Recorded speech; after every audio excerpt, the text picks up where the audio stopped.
Ibi bitangajwe nyuma y'amakuru yagiye hanze ku mugoroba wo kuri uyu wa kane, aho mu murenge wa Ndera mu karere ka Gasabo mu mujyi wa Kigali, umusore w'imyaka 25 witwa Tunezerwe Jean Paul yinjiranye mu nzu bogosheramo grenade.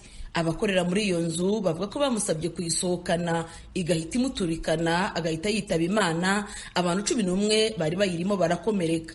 Umuvugizi wa polisi y'u Rwanda Jean Bosco Kabera atangaza ko nyuma y'ibyo bikorwa iperereza ry'ibanze ryagaragaje ko ibyabaye bitagize igikorwa cy'iterabwoba. Umunyamabanga nshingwabikorwa w'akagari ka Masoro umusore yaratuyemo yabwira Ijwi ry'Amerika ko nyakwigendera yarasanzwe agaragaza imyitwarire mibi mu baturage. Yego, ni umuturage warutuye. None se yarasanzwe agaragarwaho n'ibimenyetso nk'ibyo by'ubugizi bwa nabi cyangwa?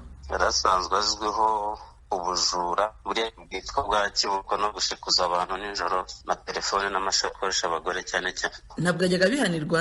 Urumva hari kuba umuntu umukeka ariko utaramufata, wakunda ubuzi ko hari abantu hari umuntu ushikuza ariko taramufatana icyo gihanga. Polisi yatangaje ko usibye Jean Paul Tunezerwe wahise witaba Imana, mu bakomeretse 11 harimo 2 bakomeretse mu buryo bukomeye. Umuvugizi wa polisi akemeza ko abakomeretse bahise bajyanwa kuvurirwa mu bitaro bya gisirikare Kanombe. Umubyeyi wa nyakwigendera nyina Habimana Anastasia yabwira Ijwi ry'Amerika ko nta myitwarire idasanzwe yabonaga ku muhungu we, gusa ngo hari abamubwiraga ko agendana n'abasore bamwe ibiyobyabwenge. Polisi ati genda urebe ko ari uwawe. Ngezeyo nyine basanga nsangane baramaze ati se yarasanzwe yakinishaga ibyo bintu. Ndavuga yewe ntabwo nabikinishaga, ntabwo nigeraga mbibona bikinisha. Nyine mu myitwarire yiwe nta kintu mubonaga kidasanzwe pe. Usibye kuba yatunguwe n'urupfu rw'umwana we baherukanaga mu gitondo ari muzima agiye mu kazi k'ubuyede, uyu mubyeyi anavuga ko leta itamufashije gushyingura nyakwigendera watabishobora. Twaguye mu kantu nyine ubu kubera ko natishoboye kwiruka bwanyandikira ibipapuro byo kuzamushyinguza ariko nishoboye. Ubu ngubu noneho no kumushyingura byakuyobeye? Byanyereye rwose, nta kuntu meze. Oya, ntabyo nashobora rwose, ntabyo nabasha. Namwiwe namukuza nanjye ko njya cy'ishuro.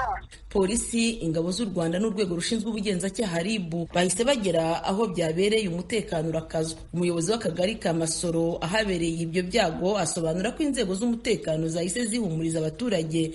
Iyo ikibazo nk'icyo kimaze kuba, hari inzego z'ubuyobozi, inzego z'umutekano, abaturage nyine bagahumurizwa. Yego, inzego z'umutekano, inzego z'ubuyobozi tubagaragariza nyine ko turi kumwe nabo cyane, ndetse kandi ni nako bimeze. Baba begerewe, baganirijwe, n'umutekano nyine wakajijwe kurushaho. Nyine urabyumva, habaye ikibazo nk'icyo ntago byaguma nk'uko byari bisanzwe, nubwo n'ubundi umutekano bize ko usanzwe ubukajijwe, ariko ubu nyine biba byagize umwihariko. Kugeza ubu usibye wari ufite grenade wahitanywe nayo, nta wundi uremezwa ko yaguye muri iyo mpanuka. Polisi ivuga ko nubwo iperereza ry'ibanze ryagaragaje ko ibi bikorwa bitari by'iterabwoba, ariko bagiye gukomeza gukora iperereza ryimbitse kugira ngo barebe aho nyakwigendera yakuye grenade.